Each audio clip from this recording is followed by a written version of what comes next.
In Nigeria, 9 school children are dead, killed right in their classroom by suspected Islamist militants. Students at the Ansarudeen school on the outskirts of Maiduguri in the northeast were taking their end-of-the-year exams when gunmen believed to be associated with militant group Boko Haram stormed the building and opened fire. Boko Haram says the attack was to punish youngsters for helping the army. The rise of terrorism in Nigeria and the greater Sahel region has Western nations concerned. For the first time, the United Nations is offering cash rewards to help track down the leaders of terrorist groups in West Africa. VOA's Anne Luke has more. France blitzed into Mali in January with airstrikes and 4,000 ground troops to push back a southern offensive by al-Qaeda affiliates, still active in the Sahel-Sahara region. That's not something you'll see the United States doing in the region anytime soon, despite the recent targeting and killing of Americans at the U.S. consulate in Benghazi and a natural gas facility in Ain Menas. President Barack Obama said in May that America will not be opening new fronts in the war on terror.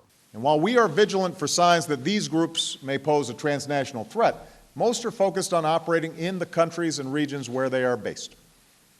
And that means we'll face more localized threats like what we saw in Benghazi or the BP oil facility in Algeria, in which local operatives, perhaps in loose affiliation with regional networks, launch periodic attacks against Western diplomats, companies, and other soft targets, or resort to kidnapping and other criminal enterprises to fund their operations.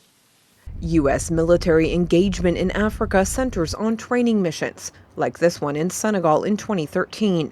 An American-trained army captain overthrew Mali's government in March 2012. The U.S. had poured millions of dollars into Mali's army to help it fight the terrorists, who then took over the north after the coup.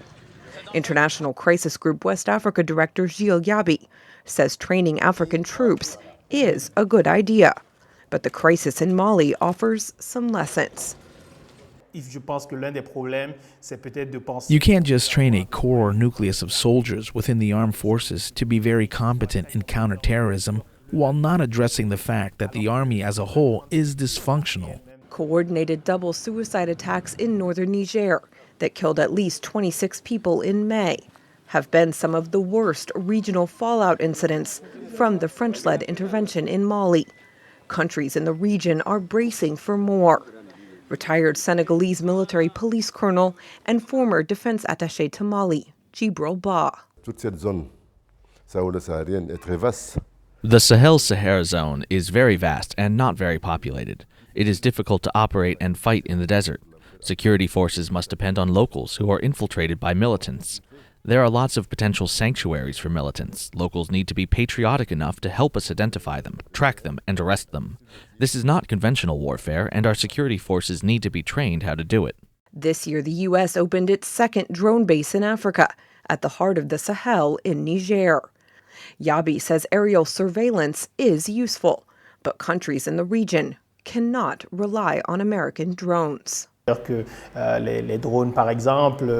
are expensive, and the country that owns them will ultimately use them for its interest.